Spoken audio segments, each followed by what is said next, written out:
temanya adalah hidupku dalam tangan Tuhan. Ya, pagi hari ini kita akan belajar sesuatu di dalam kebenaran firman Allah dalam Yesaya pasal 38. Yesaya 38 ayat yang pertama. Saya akan bacakan buat Bapak Ibu Saudara pagi hari ini. Yesaya 38 ayat yang pertama, saya akan bacakan buat Bapak Ibu Saudara. Yesaya 38 ayat yang pertama. Pada hari-hari itu, Hizkia jatuh sakit dan hampir mati. Lalu datanglah Nabi Yesaya bin Amos dan berkata kepadanya, beginilah firman Tuhan, sampaikanlah pesan terakhir kepada keluargamu, sebab engkau akan mati, tidak akan sembuh lagi. Nah, kita sudah tahu kisah ini, kisah Hizkia ini kita banyak pasti kisah yang familiar. Kita sering dengar mengenai kisah Hizkia yang sakit dan disembuhkan. Tapi di awal pembacaan kita pagi hari ini kita melihat ketika Hizkia mendengar berita dari Nabi Yesaya bin Amos ini, waktu dia dengar bahwa dia harus sampaikan kepada keluarganya bahwa kamu akan mati karena penyakitmu ini, respon daripada Hizkia adalah dia menangis. Kalau kita melihat di dalam ayat yang ketiga, dia menangis, kemudian dia minta pertolongan Tuhan, dia mohon kemurahan Tuhan. Dan apa yang terjadi singkat cerita, kita tahu bahwa akhirnya Tuhan mendengar doa daripada Hizkia ini dan dia diperpanjang usianya menjadi 15 tahun lagi. Nggak hanya sampai pada usia saja, diberikan bonus yang lain. Kalau kita lihat di ayat yang ke-6, dan aku akan melepaskan engkau dan kota ini dari tangan Raja Asyur dan aku akan memagari kota ini. Jadi nggak hanya memperpanjang usia daripada Raja Hizkia, tetapi juga Tuhan berjanji akan memagari kota daripada tempat tinggal Hizkia. Nah, pada pagi hari ini kita akan belajar sesuatu yang boleh kita lihat waktu Hizkia mendengar berita bahwa Tuhan memperpanjang usianya, sehingga dia menulis satu karangan. Satu karangan yaitu sajak atau pujian yang ditulisnya di dalam ayat ke-18 dan juga ayat 19. Saya hanya baca ayat 18 dan 19, tetapi karangan ini ditulis oleh Raja Hizkia dalam ayat 9 sampai ayat yang ke-22. Tetapi saya hanya akan baca ayat yang ke-18. Baik, saya akan baca dalam Yesaya pasal 38 ayat 18 bagian A.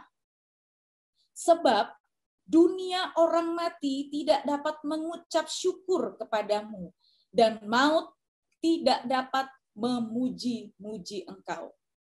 Jadi sajak yang ditulis atau pujian ditulis oleh daripada Hizkia ini, dia menuliskan waktu dia mendengar berita dia akan mati, kemudian dia meminta kemurahan Tuhan dan akhirnya diperpanjang usianya 15 tahun lagi. Akhirnya dia menulis sajaknya, dia menulis karangannya. Dia katakan bahwa dunia orang mati itu tidak dapat mengucap syukur kepada Tuhan. Dan maut tidak dapat memuji-muji engkau. Tentunya orang yang sudah mati tidak dapat mengucap syukur, tidak dapat memuji-muji karena ada suatu dimensi kehidupan yang sangat berbeda dengan orang yang masih hidup. Jadi nyata kita lihat dari pembacaan kita pagi hari ini, orang yang sudah mati, dia tidak bisa berbuat apa-apa lagi. Dia punya alamnya sendiri, dia tidak dapat lagi memuji Tuhan, dia tidak dapat mengucap syukur lagi.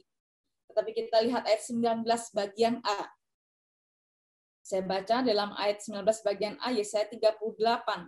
Tetapi hanyalah orang yang hidup, dialah yang mengucap syukur kepadamu, seperti aku pada hari ini. Hanya bagian A saja saya akan baca.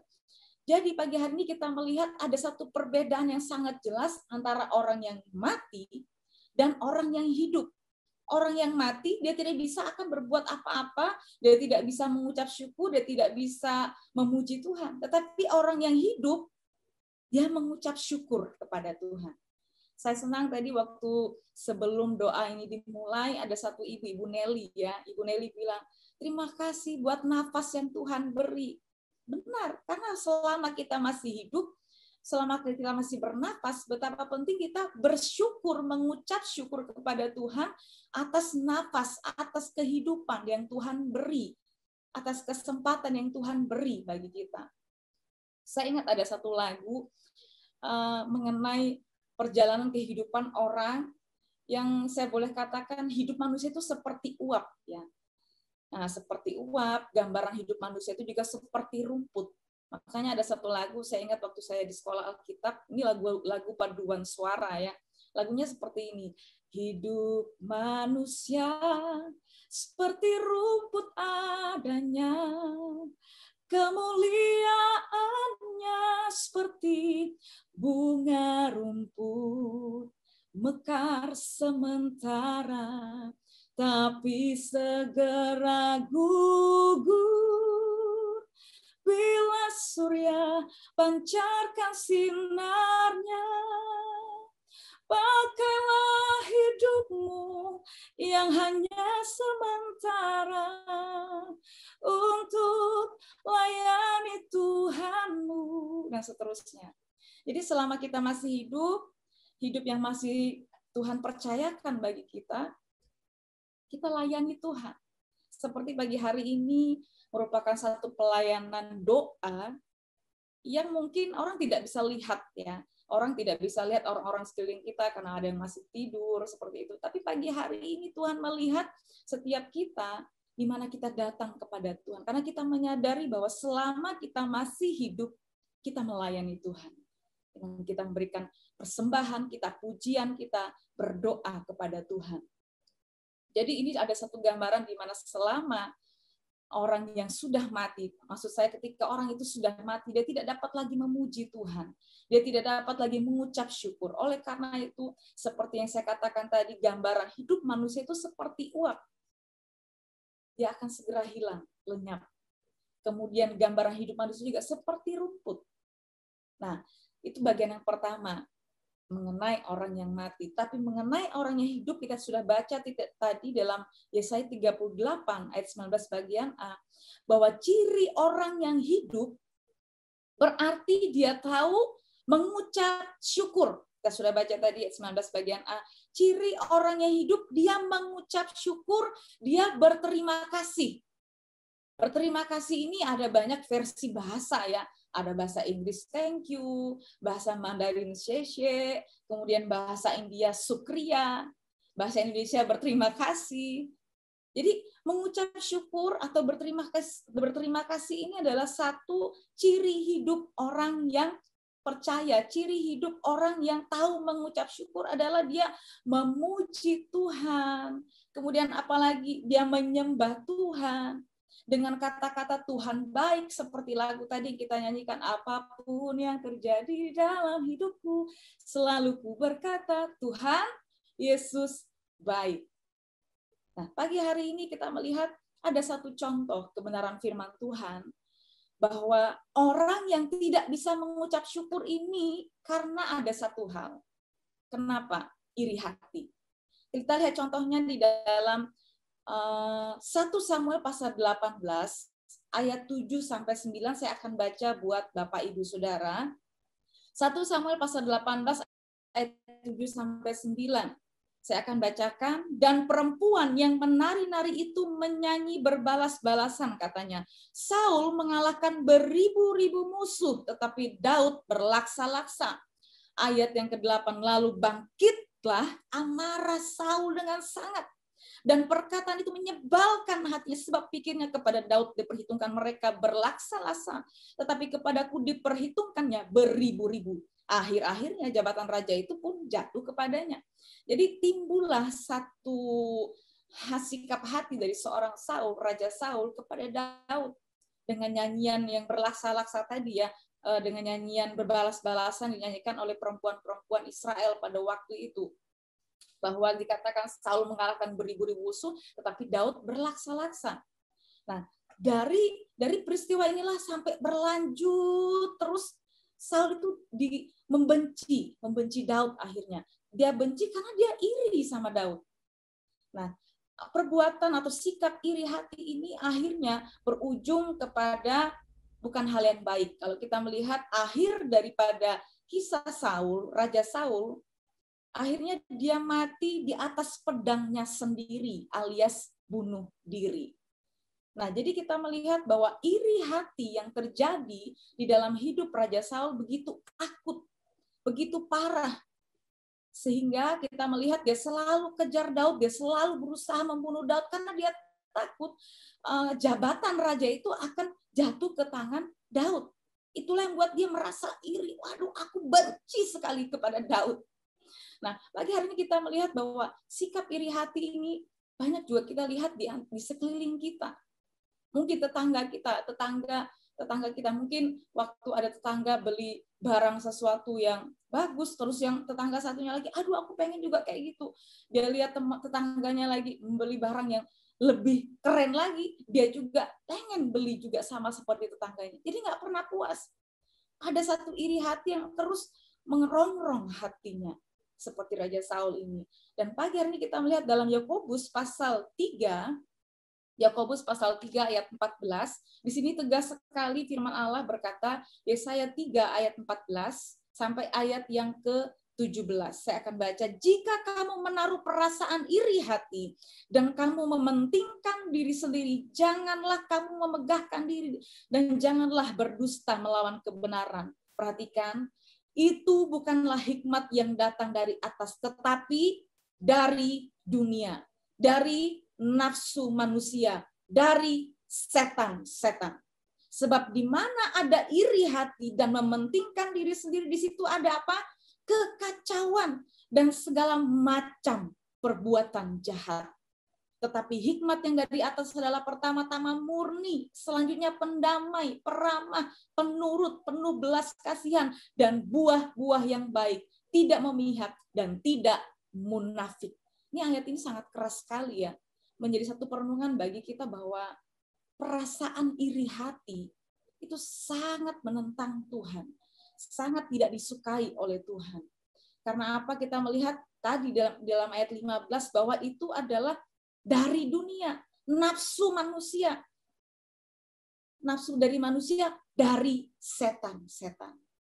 Jadi kita melihat bahwa sikap iri hati, kita melihat banyak sekali peristiwa di sekeliling kita, orang yang iri hati, ujung-ujungnya seperti Raja Saul mengalami akhirnya dibunuh. Bahkan ketika dia mengalami satu keberatan dalam hidupnya, dalam satu tindasan, banyak pergumulan, dia tidak bisa mengucap syukur, dia tidak berterima kasih kepada Tuhan. Dia cuma tunduk, melihat persoalan, tidak menengadah ke atas, mengucap syukur kepada Tuhan. Terima kasih untuk nafas hidup yang diberikan. Ketika orang tidak bisa mengucap syukur, itulah tindakannya. Ada banyak kejahatan yang akan timbul di hatinya. Dia akan berusaha membunuh, dia akan berusaha mencuri, dia akan berusaha melakukan perbuatan macam banyak kejahatan seperti kita baca tadi ya di dalam ayat yang ke-16, dan segala macam perbuatan jahat kalau orang iri hati. Nah, pada pagi hari ini ada banyak peristiwa kita dengar ya, orang yang bunuh diri. Barusan kemarin saya dengar gitu ya, ada orang lompat dari lantai yang keberapa kayak gitu, lompat ke bawah dari lantai 4 kalau nggak salah di TP gitu ya. Karena dia terlalu sumpek mungkin ya. Dikejar-kejar oleh developer ya maksudnya, karena dia banyak hutang kayak gitu. Dia tidak bisa berpikir panjang karena dia begitu merasakan keberatan hidupnya. Dan banyak lagi peristiwa di mana kita mungkin pernah dengar ya, ada orang yang hidupnya suka dengan medsos gitu ya. Jadi waktu dia memposting sesuatu, ketika orang tidak like postingannya, tidak menyukai postingannya, aduh, kok sedikit ya yang like, loh, kok sedikit ya menyukai postingan saya, itu jadi beban buat dia, sampai akhirnya dia bunuh diri kayak gitu ya. Mungkin kayaknya sepele hal ini ya, tetapi kita melihat bahwa dia tidak menghargai hidup yang Tuhan beri. Kita belajar pagi hari ini seperti Raja Hizkia, dia katakan bahwa betapa hidup yang dia rasakan waktu Tuhan perpanjang hidupnya, sehingga dia menulis satu sajak, dia menulis satu karangan bahwa hanyalah orang yang hidup dialah yang mengucap syukur kepada Tuhan. Saya percaya pagi hari ini kita semua yang hadir, kita mau mengucap syukur kepada Tuhan atas nafas yang Tuhan beri, atas kesempatan hidup yang Tuhan selalu beri bagi kita. Nah, kalau kita ingat ada satu lagu ya, kalau ku hidup bagimu, hatiku tetap menyembahmu, dunia tak bisa menjauhkanku dari kasihmu, selama ku hidup bagimu, mataku tetap memandangmu, dunia tak bisa menjauhkanku dari kasih-Mu. Jadi selama kita hidup, tidak ada yang dapat memisahkan kita dari kasih Tuhan. Amin. Jadi pada pagi hari ini kita belajar lebih lagi mengucap syukur kepada Tuhan. Bahwa apapun yang terjadi, apapun yang kita alami di masa pandemi ini ya, mungkin kita harus diizinkan Tuhan untuk mengalami kekurangan. Tuhan ajar kita terus mengucap syukur. Karena kita sering mendengar ayat dalam 1 Tesalonika pasal 5 ayat 18, mengucap syukur dalam segala hal. Enggak hanya mengucap syukur hanya satu hal saja, tapi segala hal. Kita diajar untuk mengucap syukur. Nah, ada satu ayat lagi dalam Yesaya pasal 49 ayat 16a. Ayat ini bagus sekali Bapak Ibu Saudara. Pasti kita sering tahu, bahkan mengetahui ayat ini. Yesaya 49 ayat yang ke-16a. Yesaya 49 ayat 16 bagiannya, lihat, aku telah melukiskan engkau di telapak tanganku. Bapak Ibu Saudara bisa bayangkan di telapak tangan Tuhan. Makanya tadi tema saya mengatakan bahwa hidupku dalam tangan Tuhan. Jadi Tuhan melukiskan kita itu di telapak tangannya.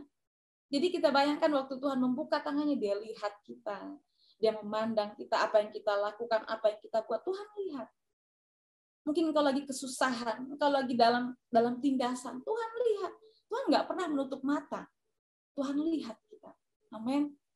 Jadi pagi hari ini kita boleh merasakan betapa janji Tuhan itu berlaku buat kita. Kemudian juga dalam Yesaya 43 ayat yang ke-4a, kita itu berharga di mata Tuhan. Amin. Jadi kita itu sangat berharga di mata Tuhan. Jadi pagi hari ini, apapun yang terjadi dalam hidup kita, bahkan kita tidak tahu apa yang akan terjadi esok. Ingat, hidup kita dalam tangan siapa? Tangan Tuhan. Amin.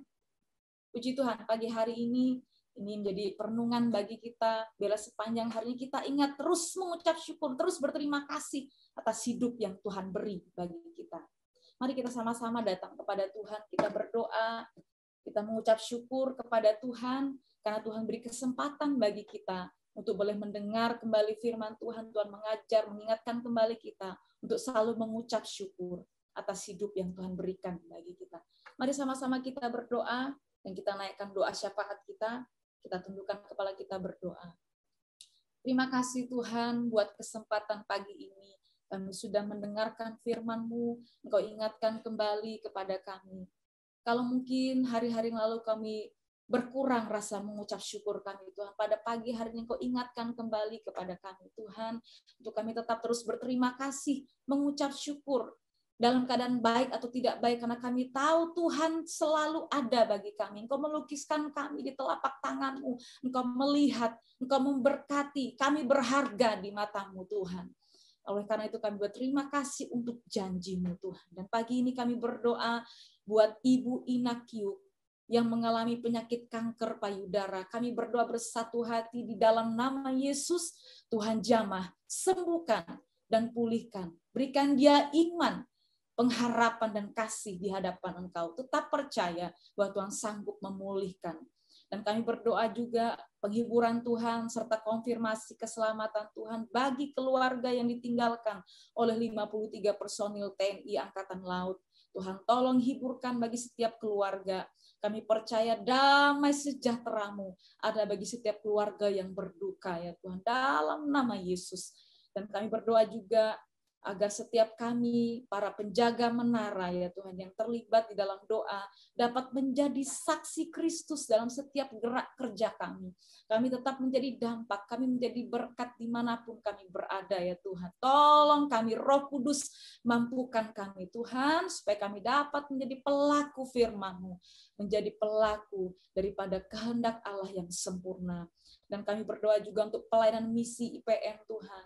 Bahkan juga untuk sekolah anak panah, kami berdoa biar kiranya pelayanan misi ini Tuhan, ada banyak pribadi-pribadi yang dipakai Tuhan untuk menjadi saluran berkat ya Bapak. Terima kasih Tuhan, kami percaya bahwa pagi hari ini setiap doa-doa yang kami naikkan, tidak akan ada pernah doa yang gagal, tidak akan ada pernah doa yang tidak dijawab. Karena kami punya Tuhan yang setia, Tuhan yang baik, yang tidak akan pernah menutup telinga untuk mendengar doa orang percaya yang berharap berseru kepadamu. Kami mengucap syukur pagi hari ini Tuhan, atas segala kasih-Mu, atas kebaikan-Mu yang tidak pernah habis dalam hidup kami.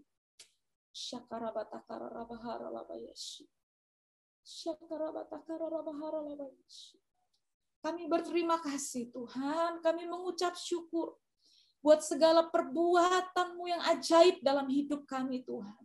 Kami berterima kasih untuk bangsa yang Tuhan, di mana Kau tempatkan kami di bangsa Indonesia ini.